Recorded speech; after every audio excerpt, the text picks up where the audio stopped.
Hi everyone, Mega Shorts here, bringing you another Doctor Who character building series 3 figure review. Today we'll be taking a look at another rare figure from this particular series, and as you can see it is the Vashta Nerada from the Slience in the Library and the Forest of the Dead.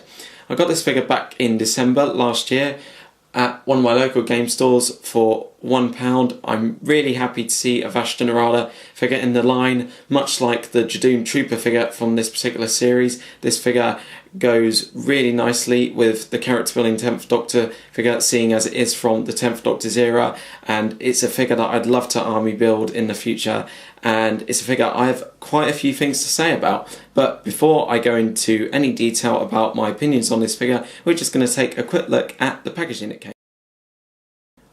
The packaging for the character building Vashta Nerada figure is no different to that of any other Doctor Who character building series 3 figure. You've got the pictures of the figures on the front along with the Doctor Who logo and all the little bits of information, and then on the back you've got some more product and company information, and with the bag you get a leaflet which shows you the majority of the figures from series 3 apart from the super rare figures, and also some of the other Doctor Who character building sets.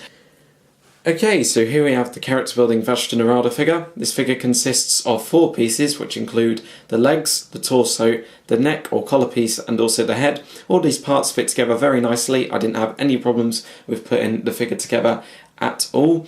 This figure doesn't actually come with any accessories, by the way, but I guess you could count the display stand if you really wanted to. As usual, we're going to begin by taking a look at the head sculpt. We can see the really terrifying skull inside the helmet, which is mostly grey, but it has got some bits of light blue going around the edges of all the different features inside, which I guess are made to represent the reflections of light within the helmet. They also make the skull look quite cold and quite pale as well, and I think that works really well for a figure like this. I love the little teeth you can see just around the bottom there, and I like the black surrounding the skull as well. It helps it to stand out quite nicely. The rest of the helmet is pretty nice. On the back here we can see quite a few air vents, a couple of screws around the neck here, and also this interesting shape or object around the top here, which I guess is also meant to be some kind of air vent as well. I think the head sculpt for this figure is absolutely fine. I don't think it needs any improvements whatsoever. His chest is also quite nice. We can see that the big neck or collar piece has these 2 shapes. There's one on each side, and also on the part of the chest in the middle of the screen here we can see the dark grey lines which lead all the way down towards his waist.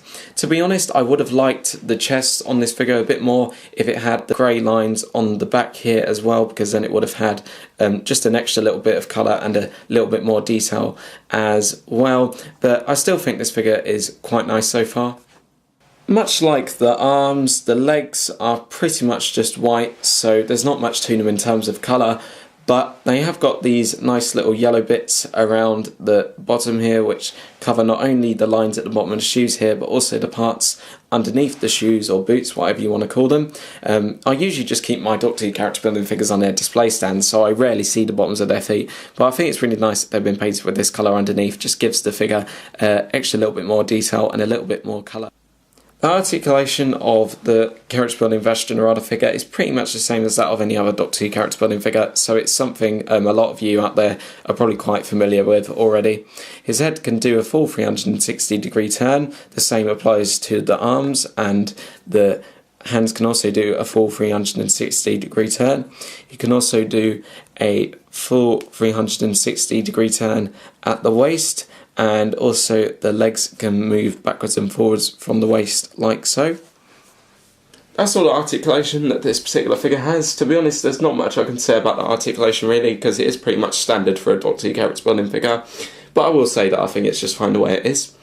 And now it's time for me to give a summary of my thoughts on this figure. So, overall, I'd say the Doctor Who character building Vashta Nerada figure is a really nice addition to my Doctor Who character building figure collection. This is a figure that I really like. I love the detail it has, especially on that head sculpt. I really like the paintwork as well, and as I said before, I think the articulation is just fine the way it is. As I said earlier on in the video, I think it's great that we've got another figure from the 10th Doctor's era in the line, and this is a figure that's very useful for a lot of scene recreations from the Series 4 story, The Slience in the Library and the Forest of the Dead. If I was to give this figure a rating out of 5, I'd say I'd give it a 4.9 out of 5. This is a really excellent figure that I'd definitely suggest that you try to get. But I just think it could have been a little bit better if those grey lines were on the back as well. But that's only just a little thing I don't like about this figure, and it's pretty easy to forget when the figure's got so many other nice qualities. And if you can get this figure, I'd say, yep, go out and buy it. This is a figure that I'd love to army build, and I hope I get a few more of these while I'm collecting the Doctor Who Character Building Series 3 figures. And that's pretty much it for the Vashta Nerada figure review, but now we're just going to take a quick look at its display stand. Again, the display stand is exactly the same as that of any other Doctor Who Character Building figure, apart from the Daleks, because they don't come with them.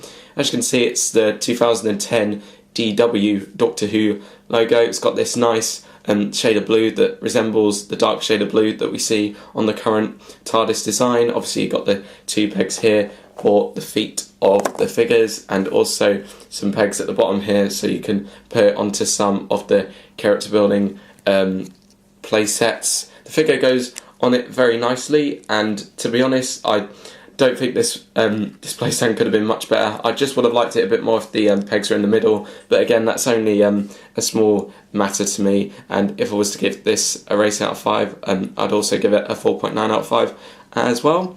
And that is pretty much it for this review, YouTubers. Hopefully everyone enjoyed watching this review. My next Doctor Who character building figure review will either be the 11th Doctor in his Series 6 Part 2 outfit, or the Bronze Dalek. And my next Doctor Who action figure review is going to be a review of the Ganger 11th Doctor with soft effect head and hands from Wave 2 of the Series 6 figure line. A very interesting and bizarre figure. Can't wait to do a review of that. Thanks for watching this review, YouTubers.